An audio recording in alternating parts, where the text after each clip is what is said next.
Hello, ഒരു sensational news ആണ് ഇപ്പോൾ ഞാൻ നിങ്ങളുമായിട്ട് പങ്കുവയ്ക്കാൻ ഉദ്ദേശിക്കുന്നത്. എന്ന് വെച്ചാൽ ജൂനിയർ NTRനെ നായകനാക്കി പ്രശാന്ത് നീൽ സംവിധാനം ചെയ്യുന്ന പാൻ ഇന്ത്യൻ പ്രൊജക്റ്റ് ആയിട്ടുള്ള ഡ്രാഗണിൽ നിന്ന് ടൊവിനോ പിന്മാറിയതായിട്ടാണ് റിപ്പോർട്ടുകൾ വരുന്നത്. എന്ന് വെച്ചാൽ ടൊവിനോ പറയുന്നത് ഇങ്ങനെയാണ്. അദ്ദേഹം ഒരു സിനിമയുടെ പ്രൊമോഷൻ ഇന്റർവ്യൂവിൽ പറയുന്നതാണ് ഇങ്ങനെ.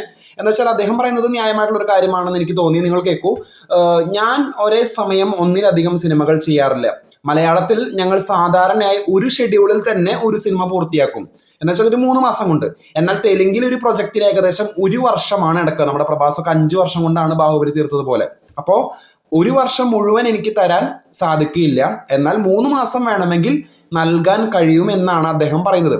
എന്ന് വെച്ചാൽ നമ്മുടെ അവിടെ 3 മാസം കൊണ്ട് അല്ലെങ്കിൽ 4 മാസം കൊണ്ട് തീർക്കേണ്ട പ്രൊജക്റ്റ് അവിടെ 1 വർഷം കൊണ്ടാണ് തീർക്കേണ്ടത്. അപ്പൊ എന്ന് വെച്ചാൽ അദ്ദേഹത്തിന് ആ ഒരു വർഷം കൊണ്ട് ഒരു 3-4 സിനിമകൾ ചെയ്യാമെന്നാണ് അദ്ദേഹം ഉദ്ദേശിക്കുന്നത്.